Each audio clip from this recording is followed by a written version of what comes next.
नमस्कार मंडळी, स्वागत आहे तुमचं आमच्या चॅनलमध्ये। आवाज महामुंबईचा, शोध बातमीचा, कौल मनाचा। चला तर मग आमचे चॅनल लाईक करा, शेअर करा आणि सबस्क्राइब करा। धन्यवाद। असोड येथे बिबट्याच्या हल्ल्यात एक गाय ठार तर एक जखमी। दापोली तालुक्यातील असोड येथील रहिवासी शेतकरी श्री सचिन गुणाजी कुळे यांच्या 2 गायींवर बिबट्याने हल्ला केला असून एक गाय जागीच ठार केली तर सुदैवाने एक गाय जखमी अवस्थेत बचावली आहे। या घटनेने असोड परिसरात बिबट्याची चांगलीच दहशत निर्माण झाली असल्याने जनजीवन भयभीत झाले आहे।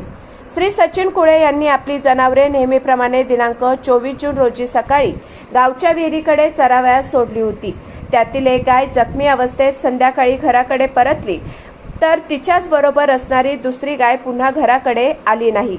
सचिन कुळे यांनी ताबडतोब ग्रामस्थ शरद खेडेकर यांच्या समवेत गाय पुन्हा गोठ्यात का आली नाही म्हणून सर्वत्र शोधाशोध सुरू केली असता जवळच्याच पेरूची मळखंड या ठिकाणी गाय बिबट्याने ठार करून खाल्लेल्या अवस्थेत आढळली। या घटनेची माहिती त्वरित वनाधिकारी शुभांगी गुरव यांना देण्यात आली।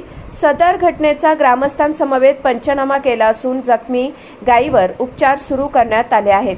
दिवसाढवळ्या होणारे बिबट्याचे दर्शन, एकंदरीतच कोकणात वाढणारे बिबट्यांचे प्रमाण ही चिंतेची बाब असून फार मोठी गंभीर समस्या शेतकऱ्यांसाठी उद्भवली आहे। बिबट्याच्या दहशतीने शेतकऱ्यांनी शेतात काम कसे करावे असा प्रश्न या निमित्ताने उपस्थित होत आहे। वन विभागाने या बिबट्यांचा बंदोबस्त करावा व जनतेला दिलासा द्यावा अशी मागणी ग्रामस्थांमधून होत आहे। आवाज महामुंबईचा चॅनेलसाठी मिलिंद खारपाटील, दापोली।